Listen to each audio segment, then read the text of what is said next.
بسم اللہ الرحمن الرحیم۔ پارہ نمبر 26 کا خلاصہ پیش خدمت ہے۔ اس پارے میں اللہ رب العزت نے جو مضامین ارشاد فرمائی ہیں، اختصار کے ساتھ ان میں سے چند مضامین کا تذکرہ کیا جاتا ہے۔ سب سے پہلے اللہ رب العزت نے جو اہل ایمان اپنے ایمان پر استقامت کا مظاہرہ کریں، وہ اہل ایمان جو اپنے ایمان پر استقامت کا مظاہرہ کریں، اللہ رب العزت نے ان کا اجر و ثواب ارشاد فرمایا ہے۔ اب پہلے تو ہم وہ آیت پڑھ لیتے ہیں۔ اللہ تعالیٰ کیا فرماتے ہیں؟ فرمایا ان الذین قالوا ربنا اللہ ثم استقاموا، بے شک وہ لوگ جنہوں نے کہا کہ ہمارا رب اللہ ہے، ثم استقاموا، پھر اس پر وہ ڈٹ گئے، استقامت کا مظاہرہ کیا، فلا خوف علیہم ولا هم یحزنون، تو پہلی چیز یہ ہے کہ نہ تو ان کے اوپر کوئی ڈر ہوگا اور نہ ہی وہ غمگین ہوں گے۔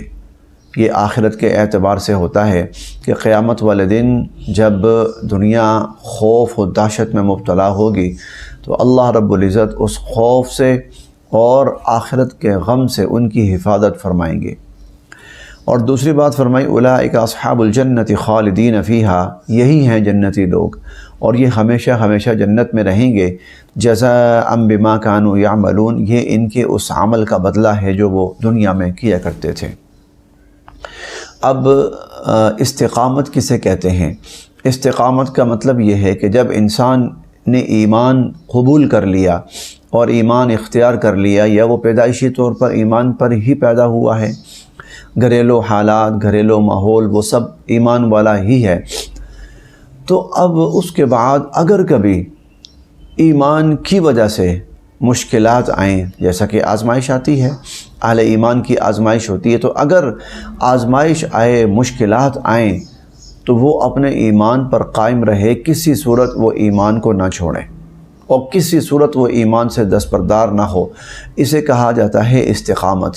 تو اللہ تعالیٰ فرماتے ہیں کہ جن لوگوں نے استقامت کا مظاہرہ کیا ایمان پر، تو قیامت کے ڈر اور خوف سے اللہ ان کی حفاظت فرما دیں گے، اور دوسری بات یہی جنتی لوگ ہیں اور ہمیشہ ہمیشہ جنت میں رہیں گے۔ اللہ رب العزت ہمیں اپنے ایمانوں پر قائم فرمائے اور ثابت قدمی نصیب فرمائے۔ اس کے بعد اللہ رب العزت نے دو طرح کی اولادوں کا تذکرہ فرمایا ہے، اور بلکہ یہ کہنا چاہیے کہ تقابل فرمایا ہے، اور وہ اس طرح کہ ایک تو اولاد وہ ہے کہ حتی اذا بلغ اشدہ، کہ جب آدمی اپنی جوانی کو پہنچتا ہے، وبلغ 40 سنہ، اور 40 سال کی عمر کو پہنچتا ہے، قال رب اوزعنی ان اشکر نعمتک التی انعمت علی وعلی والدی، تو وہ کہتا ہے کہ یا اللہ مجھے توفیق نصیب فرما کہ میں شکر ادا کروں آپ کی ان نعمتوں کا جو آپ نے مجھے عطا فرمائی ہیں اور جو میرے والدین کو عطا فرمائی ہیں، وان اعمل صالحا ترضاه، اور میں ایسے کام کروں کہ جس سے آپ راضی ہو جائیں، واصلح لی فی ذریتی، اے اللہ میں آپ سے یہ بھی دعا کرتا ہوں کہ میری اولاد کو بھی نیکی کی راہ پر چلائیے اور نیکی کی راہ پر قائم فرمائیے، جو صالحیت ہے، نیکی ان کی میری اولاد کے اندر بھی پیدا فرما دیجیے۔ تو یہ تو ہوئی نیک اولاد جو اللہ رب العزت کی بھی فرما بردار ہے کہ اللہ سے دعا کر رہا ہے نیکی پر قائم رہنے، نعمتوں کے شکر کے ادا کرنے، اور دوسرا اپنے والدین کا بھی فرما بردار ہے کہ وہ اپنے والدین کے لیے بھی دعا کر رہا ہے۔ تو اللہ تعالیٰ فرماتے ہیں کہ اولئک الذین نتقبل عنہم احسن ما عملوا، تو اس قسم کی جو اولاد ہے ہم ان کے اچھے اعمال کو قبول کریں گے، ونتجاوز عن سیئاتہم، اور ان کے گناہوں کو معاف کریں گے، فی اصحاب الجنہ، اور ان کو جنت والوں میں شامل فرمائیں گے، اور وعد صدق الذی کانوا یوعدون، یہ جو وعدہ کیا جا رہا ہے یہ بالکل سچا ہے۔ تو ایک اولاد یہ ہوئی، خود بھی نیک ہے، والدین کی فرما بردار ہے، اور اپنی اولاد کے لیے بھی نیکی کی دعا کرتی ہے، تو اس کا انجام یہ ہے۔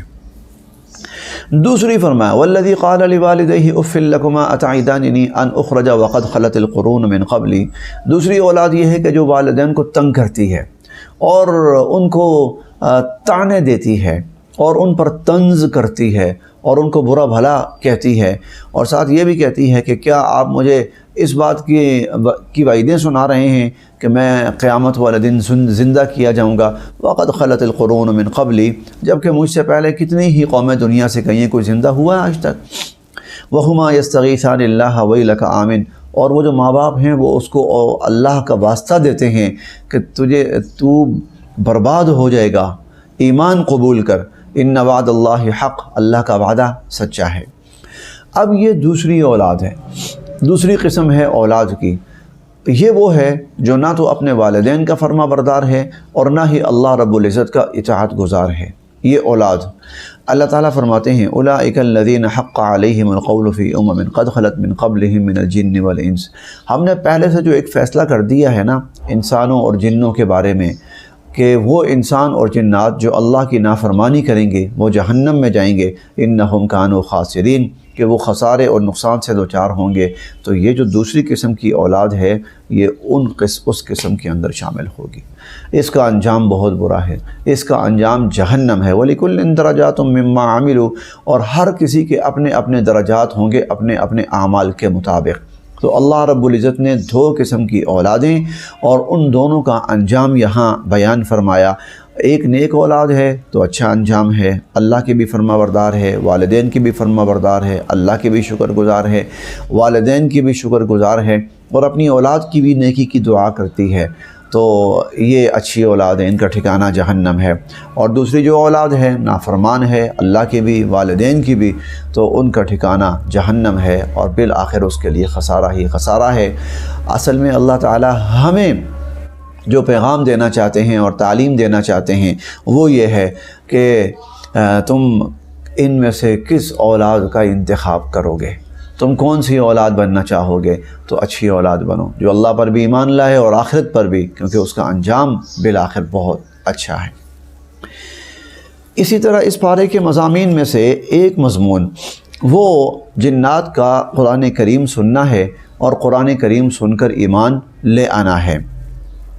یہ واقعہ ہے کہ رسول اللہ صلی اللہ علیہ وسلم کسی موقع پر رات کو، اور یہ تہجد کی نماز ہوگی، آپ اس میں قرآن پاک کی تلاوت فرما رہے تھے، بآواز بلند فرما رہے تھے۔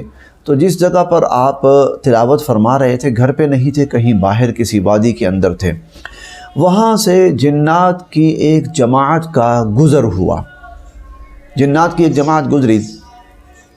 دراصل وہ جو جنات تھے نا وہ بھی کسی مشن پر نکلے ہوئے تھے، اور مشن اصل میں یہ تھا کہ جنات کا آسمانوں پہ آنا جانا تھا، اور یہ جنات بڑی حد تک فرشتوں کے قریب بھی ہو جاتے تھے، اور ان جنات کے اندر جنات بھی ہوتے تھے، شیاطین بھی ہوتے تھے، تو فرشتوں کے قریب بھی ہو جاتے تھے، اور فرشتوں کی بسا اوقات کچھ گفتگو وہ سن بھی لیتے تھے۔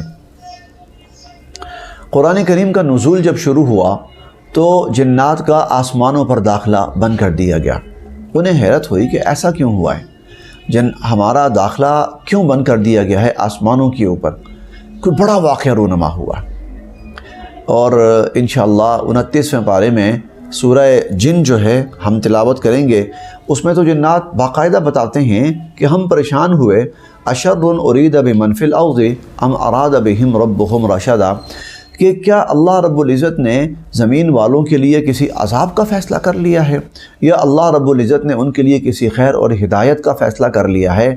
جو کوئی بہت غیر معمولی سیکیورٹی کر دی گئی ہے کہ ہمارا بھی داخلہ اوپر بند کر دیا گیا ہے، اور جب بھی ہم میں سے کوئی الا من خطف الخطف فاتبعه شهاب ثاقب، تو کوئی اگر جن جو ہے یا شیطان آسمان کے قریب پھٹکنے کی کوشش بھی کرتا ہے تو شہاب ثاقب، یوں سمجھ لیجئے کہ ایک میزائل اس کی طرف، گائیڈڈ میزائل لپکتا ہے اور اس کو جلا کے راکھ کر دیتا ہے۔ تو یہ جنات جو ہے یہ نکلے ہوئے تھے اس مشن پر کہ دیکھیں کیا ہوا ہے، کوئی خاص بات۔ تو ان میں سے جنات کی ایک جماعت اس کا مکہ مکرمہ میں گزر ہوا، اور حضور صلی اللہ علیہ وسلم قرآن پاک کی تلاوت فرما رہے تھے، اور انہوں نے قرآن پاک کی وہ تلاوت سنی۔ وَإِذْ صَرَفْنَا إِلَيْكَ نَفَرًا مِّنَ الْجِنِّ، اور جب جنوں کی ایک جماعت کو ہم نے آپ کی طرف پھیرا، يَسْتَمِعُونَ الْقُرْآنَ، اور وہ قرآن سننے لگے۔ فَلَمَّا حَضَرُوهُ، جب وہ اس جگہ آئے جہاں آپ موجود تھے، قالوا انصتوا، تو وہ باقیوں سے کہنے لگے خاموش ہو جاؤ، کوئی بڑا اہم کلام ہے، کوئی بڑا اہم پیغام ہے جو ہم سن رہے ہیں، خاموش ہو جاؤ اور خاموشی سے سنو۔ اور قرآن کریم کا ادب یہی ہے کہ قرآن کریم کی جب تلاوت ہو تو اس کو خاموشی سے سماعت کیا جائے۔ فلما قضیہ، جب تلاوت مکمل ہو گئی، آپ نے تلاوت مکمل فرما لی، ولوا الی قومہم منذرین، تو اب یہ جنات جو ہیں اپنی قوم کی طرف جب واپس پلٹے ہیں تو اس طرح پلٹے ہیں کہ ان کی اپنی کایا پلٹ چکی ہے اور یہ خود پلٹ چکے ہیں۔ یہ کفر میں تھے، یہ شرک میں تھے، قرآن کریم کی تلاوت سنی اور قرآن پاک کا بڑا واضح پیغام سنا تو نہ صرف یہ کہ خود قرآن پر ایمان لے آئے، جیسا کہ آگے ان کا تذکرہ بھی آتا ہے، قالوا یا قومنا انا سمعنا کتابا انزل من بعد موسیٰ، اور ویا قومنا اجیبوا داعی اللہ وآمنوا بہ یغفر لکم، اور 29ویں پارے میں آتا ہے کہ اوحی الی انہ استمع نفر من الجن فقالوا انا سمعنا قرآنا عجبا یہدی الی الرشد فآمنا بہ، تو خود بھی ایمان لے آئے، نہ صرف خود ایمان لے آئے بلکہ جب واپس گئے ہیں تو پھر باقیوں کو بھی ایمان کی دعوت دینے لگے کہ آسمانوں پر ہمارا جو داخلہ بند کیا گیا ہے اس لیے بند کیا گیا ہے کہ اللہ رب العزت نے ایک کلام نازل کیا ہے، ہم وہ کلام سن کر آئے ہیں، نہ صرف سن کر آئے ہیں بلکہ ہم اس پر ایمان بھی لے آئے۔ یہ واقعہ بیان کرنے کا ایک بڑا مقصد یہ ہے کہ قرآن کریم اللہ کا ایسا کلام ہے کہ جس کو اگر واقعتاً دھیان سے سنا جائے اور کانوں سے سنا جائے اور اس کو سمجھا جائے تو یہ انسان کی ہدایت کے لیے کافی ہے۔ جنات حالانکہ بڑے سرکش ہوتے ہیں، اللہ تعالیٰ قرآن کریم میں کئی جگہ فرماتے ہیں وَخَلَقَ الْجَانَّ مِن مَارِجٍ مِّن نَار، ان کو تو آگ سے پیدا کیا گیا اور آگ کے اندر سرکشی ہے اور ان کے اندر بہت سرکشی ہے، لیکن وہ سرکش ہونے کے باوجود قرآن جب سنتے ہیں تو قرآن پر ایمان لے آتے ہیں اور قرآن کے آگے سر تسلیم خم کر لیتے ہیں۔ اللہ رب العزت کا کلام ایسا اعجازی کلام ہے اور ایک معجزہ ہے کہ جو سنتا ہے وہ اس سے متاثر ہو کر رہتا ہے، اب چاہے وہ انسان ہو اور چاہے وہ جنات ہو۔ اسی طرح اس پارے کے مضامین میں سے ایک مضمون یہ سورہ محمد ہے، رسول اللہ صلی اللہ علیہ وسلم کے نام نامی کے اوپر ہے یہ صورت۔ اس صورت میں اللہ رب العزت نے، ویسے تو اس کا جو موضوع ہے وہ جہاد ہے، جہاد کا حکم بھی ہے اس کے اندر، جہاد کی تلقین بھی ہے، اور جب جہاد ہو اور مسلمانوں کو فتح ہو تو کفار کے ساتھ کیا معاملہ سلوک کرنا ہے اس کا بھی تذکرہ ہے۔ جو بات بیان کرنی یہاں پر، اللہ تعالیٰ فرماتے ہیں ایمان والوں کو کہ ان تنصروا اللہ ینصرکم ویثبت اقدامکم، اگر تم اللہ کی مدد کرو گے تو اللہ تعالیٰ تمہاری مدد کریں گے اور تمہیں ثابت قدم رکھیں گے۔ اب اللہ کی مدد کیا ہے اور اللہ تعالیٰ کی مدد سے کیا مراد ہے؟ اللہ تعالیٰ کی مدد سے مراد ہے اللہ کے دین کی مدد کرنا، اور یہاں پر جس ضمن میں یہ آیت نازل ہوئی ہے تو وہ اللہ کے دین کی مدد کس شکل میں ہے؟ وہ جہاد کی شکل میں ہے۔ تو جہاد کرنا دراصل دین کی مدد ہے، اور اللہ تعالیٰ نے دین کی مدد کو اپنی مدد قرار دیا ہے۔ تو اللہ فرماتے ہیں کہ جب تم اللہ کے دین کی مدد کرو گے، یعنی تم جہاد کا راستہ اپناؤ گے، ینصرکم، تو پھر اللہ تعالیٰ تمہاری مدد فرمائیں گے، جیسا کہ ہم چوتھے پارے میں پڑھ کے آئے تھے وَلَقَدْ نَصَرَكُمُ اللَّهُ بِبَدْرٍ، کہ بدر کے میدان میں اللہ نے تمہاری مدد فرمائی۔ تو بدر کے میدان میں کیا تھا؟ صحابہ جہاد کے لیے نکلے، جب جہاد کے لیے نکلے تو اللہ رب العزت نے مسلمانوں کے اوپر استستغیثون ربکم فاستجاب لکم انی ممدکم بألف من الملائکۃ مردفین، اور ہم نے وہاں یہ بھی پڑھا تھا کہ 3000 فرشتوں سے ہم تمہاری مدد کریں گے جو لگاتار آنے والے ہوں گے، اور پھر ایک جگہ یہ بھی آتا ہے کہ 5000 فرشتوں سے ہم تمہاری مدد کریں گے۔ تو اللہ رب العزت کی یہ مدد ہے اگر ایمان والے اللہ کے دین کی مدد کریں گے، اور دین کی مدد جہاد کی شکل میں ہے۔ اسی طرح اس پارے میں اللہ رب العزت نے سورہ الفتح بھی نازل فرمائی۔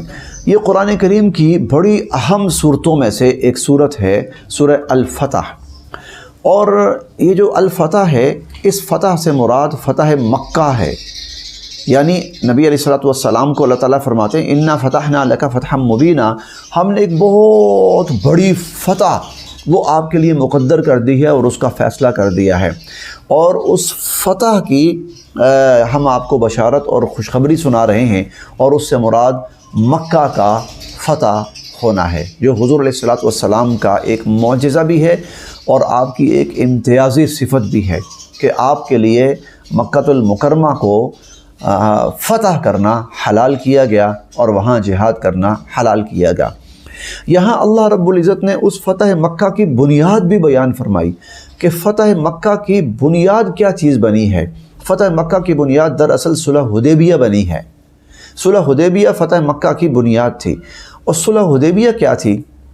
حضور علیہ الصلوۃ والسلام نے خواب دیکھا کہ ہم طواف کر رہے ہیں بیت اللہ کا، خانہ کعبہ کا طواف کر رہے ہیں۔ یہ بات پہلے گزر چکی ہے کہ نبی کا خواب معجزہ ہوتا ہے، تو آپ سمجھ گئے کہ ہمیں بیت اللہ کے طواف اور عمرہ کا حکم ہے اس کے اندر۔ چنانچہ رسول اللہ صلی اللہ علیہ وسلم صحابہ کرام رضوان اللہ علیہم اجمعین کے ساتھ 1400 صحابہ کرام کو لے کر آپ گئے طواف کرنے کے لیے، عمرہ کی نیت سے گئے، احرام باندھے ہوئے ہیں، قربانی کے جانور پاس ہیں کہ اللہ کا شکرانہ ادا کریں گے اور عمرہ کریں گے اور طواف کریں گے۔ جب آپ مکہ کے قریب پہنچے تو کفار کو پتہ لگا، تو وہ سوچنے لگے کہ اگر مسلمان یہاں آئے اور مسلمانوں نے یہاں آ کر طواف عمرہ کیا اور طواف کیا اور یہاں سے ہو کر گئے تو ہمارے لیے تو ناک کٹ گئی، ہماری یہ تو ذلت ہے ہمارے لیے بڑی، ہم کسی کو منہ دکھانے کے قابل نہیں رہیں گے کہ جن کو ہم نے یہاں سے نکالا تھا وہ اتنے آرام سے آئے ہیں اور آ کر ہمارے گھروں سے ہو کر اور طواف کر کے یہاں سے گئے۔ تو کفار نے حضور صلی اللہ علیہ وسلم اور مسلمانوں کو روک دیا کہ آپ نہیں جا سکتے، مقابلے پہ اتر آئے کہ ہم آپ کو نہیں جانے دیں گے۔ ان کی عزت و نانا کا مسئلہ بن گیا تھا۔ حضور علیہ الصلوۃ والسلام نے سیدنا حضرت عثمان رضی اللہ عنہ کو بھیجا کہ آپ جائیے اور جا کر کفار سے بات کیجیے اور انہیں کہیے کہ ہم تو صرف اور صرف عمرہ کرنے کے لیے آئے ہیں، دیکھ لیں ہمارا احرام باندھا ہوا ہے، قربانی کے جانور ہمارے ساتھ ہیں، ہمارے پاس کوئی اسلحہ نہیں ہے، صرف عمرہ کرنے آئے ہیں، عمرہ کریں گے اور چلے جائیں گے، ہمارا نہ تم سے کوئی لینا دینا نہ لڑائی۔ انہوں نے کہا نہیں۔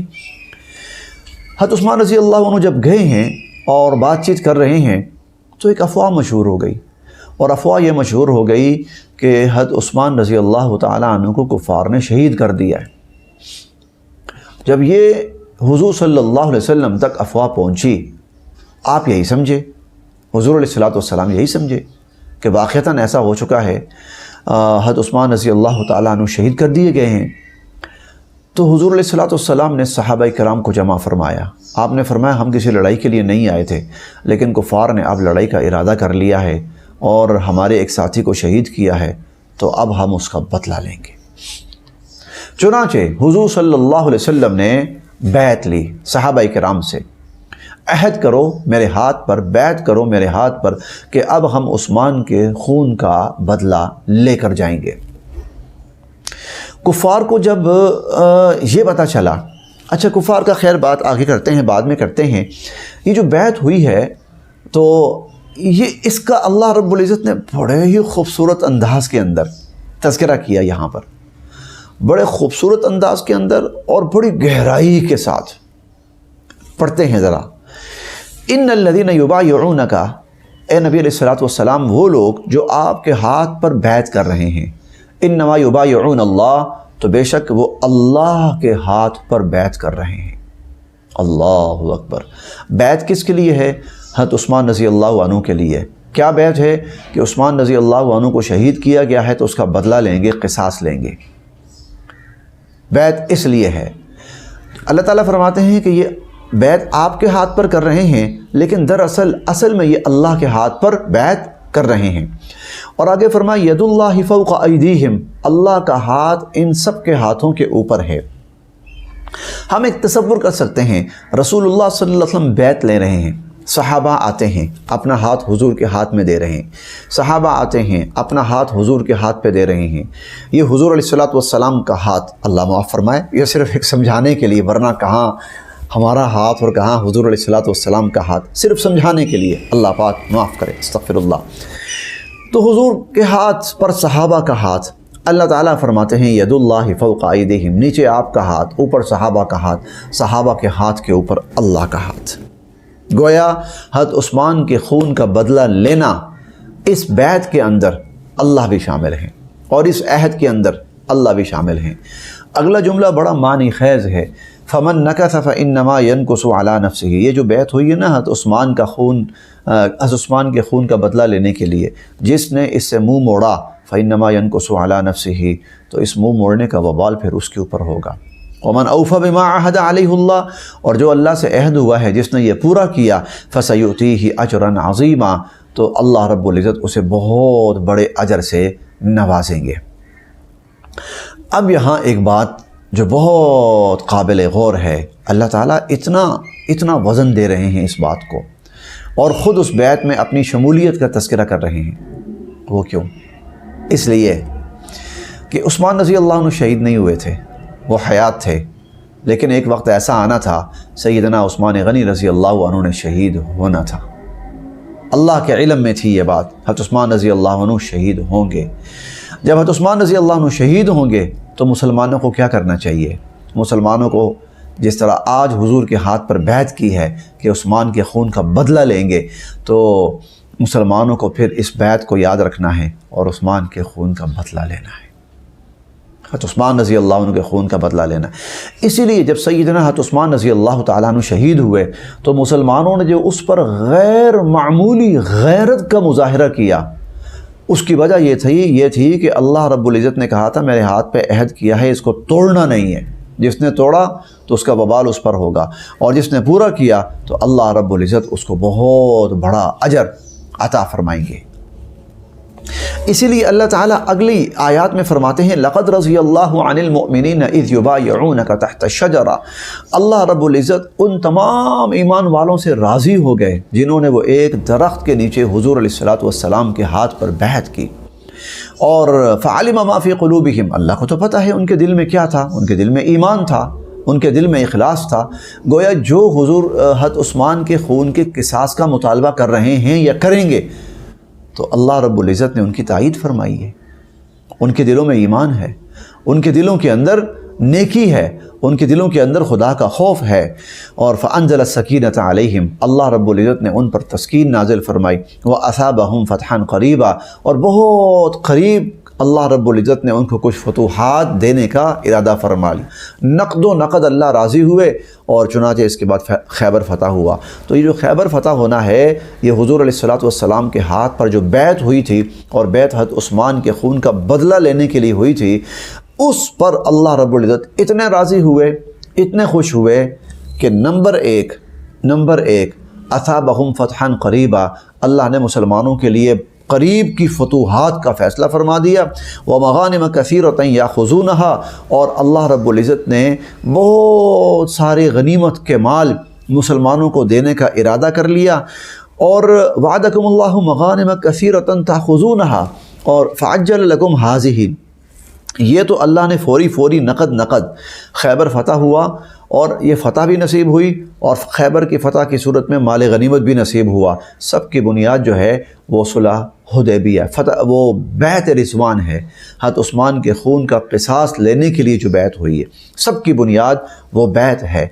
اور پھر اسی کفار کو پتہ چلا، جب اب اس بات کی طرف آتے، جب کفار کو پتہ چلا کہ مسلمان تو لڑنے کے لیے تیار ہو گئے، تو انہوں نے حضرت عثمان رضی اللہ عنہ کو رہا کر دیا، اور پھر اس کے بعد مسلمانوں کے درمیان اور کفار کے درمیان بات چیت ہوئی، اور بات چیت کے نتیجے میں ایک معاہدہ طے پایا، اور اس معاہدہ کو صلح حدیبیہ کہا جاتا ہے۔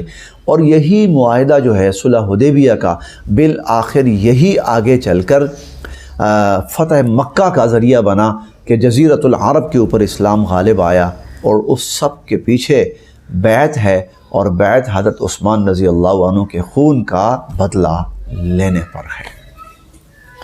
سمجھنے کے لیے بہت بڑی بات ہے۔ مسلمانوں نے جب حضرت عثمان رضی اللہ عنہ شہید ہوئے، بہت بڑی تعداد اٹھ کھڑی ہوئی، حضرت عثمان کے خون کا بدلہ لینا ہے، حضرت عثمان کے خون کا قصاص لینا ہے۔ کیوں؟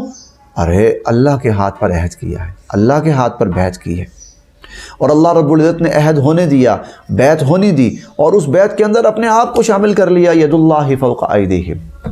یہ ایک بڑا اہم مضمون اللہ رب العزت نے اس پارے کے اندر ارشاد فرمایا۔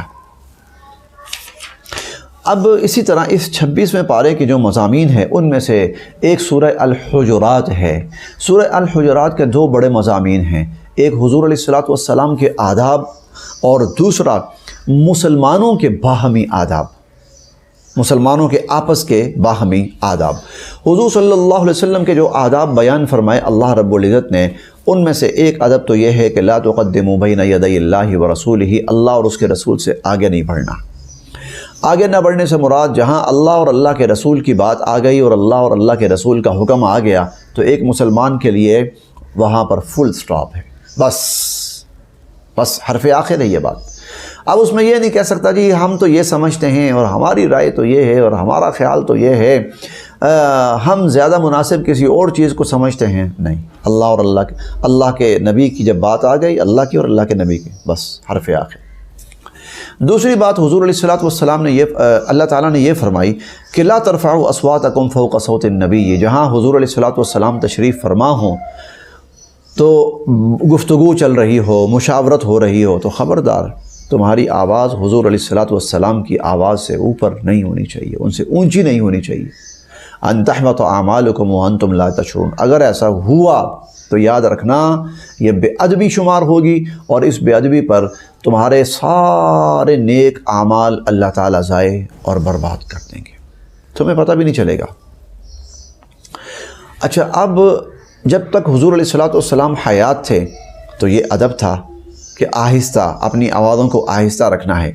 اب جب کہ حضور علیہ الصلوۃ والسلام دنیا سے پردہ فرما گئے ہیں تو آپ کی جو قبر مبارک اور آپ کا روضہ مبارک ہے، یہ ادب اس کا ہے کہ جب وہاں جاؤ تو خاموشی، آہستہ آواز، شور شرابہ نہیں ہونا چاہیے، آوازیں اونچی نہیں ہونی چاہیے۔ کیوں؟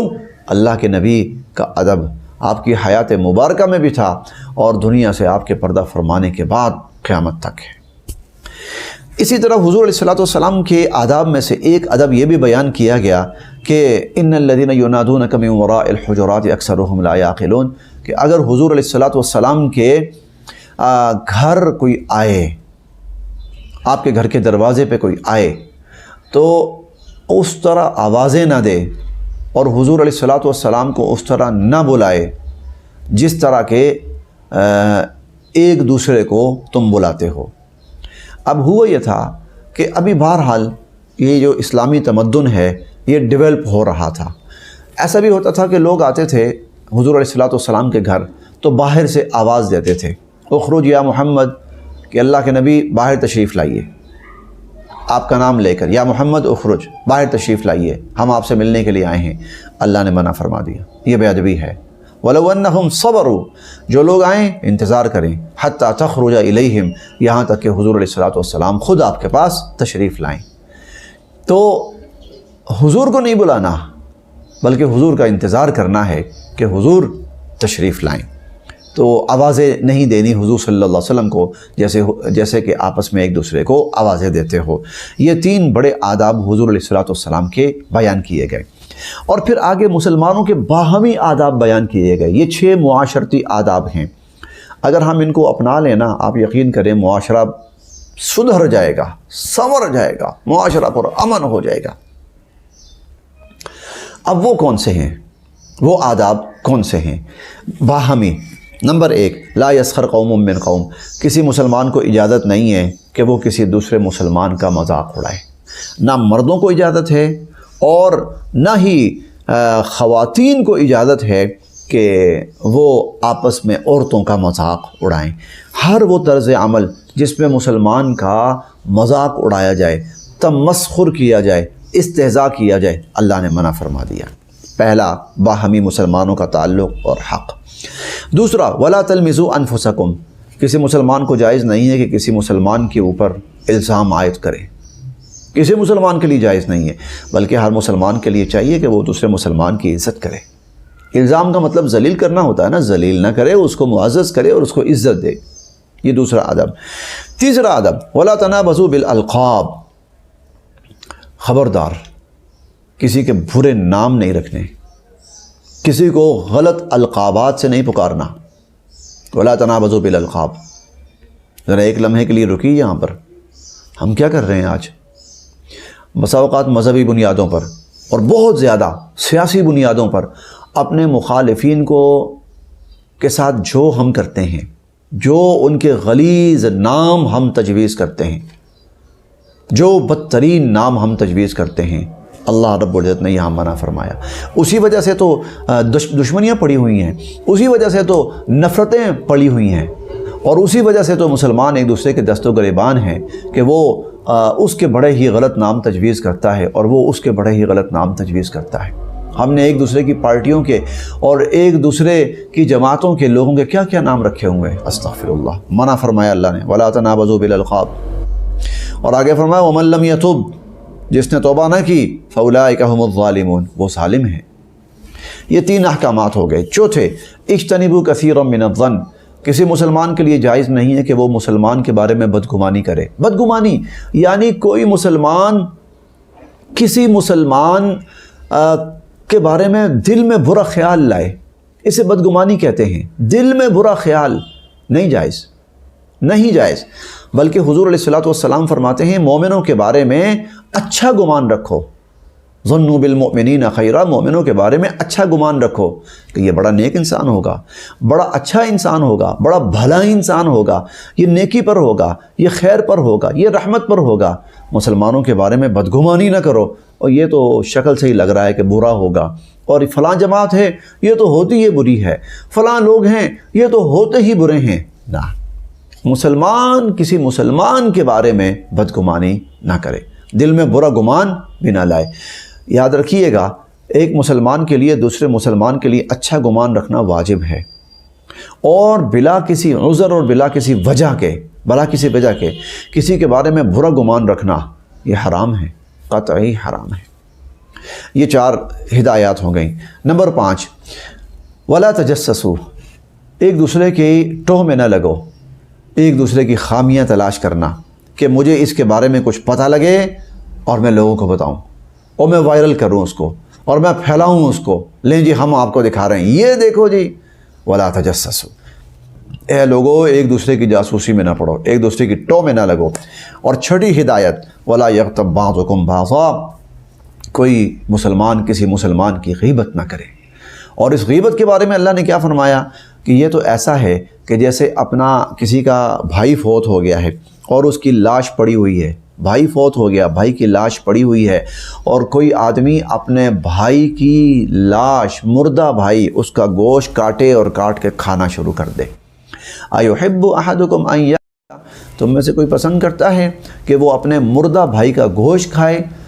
اور کسی کی غیبت کرنا اپنے مردہ بھائی کا گوشت کھانے کی مترادف ہے۔ فکرہتموہ، اور تم اس کو بالکل پسند نہیں کرتے بلکہ ناپسند کرتے ہو۔ واتقوا اللہ، اللہ کی نافرمانی سے ڈرو۔ تو یہ 6 آداب اللہ نے بیان فرمائے، اور ان آداب کے اندر مسلمانوں کے لیے بڑی رحمت ہے، بڑی خیر ہے، آپس میں پیار محبت پیدا ہوتا ہے، اور آپس کے اندر قربتیں جنم لیتی ہیں، اور دوریاں اور اجنبیتیں اور انتشار ختم ہوتے ہیں۔ ابھی اور بھی بہت سارے مضامین ہیں، لیکن اختصار کے پیش نظر اسی پر اکتفا کیا جاتا ہے۔ اللہ تعالی ہم سب کے لیے عمل کی راہیں آسان فرمائے۔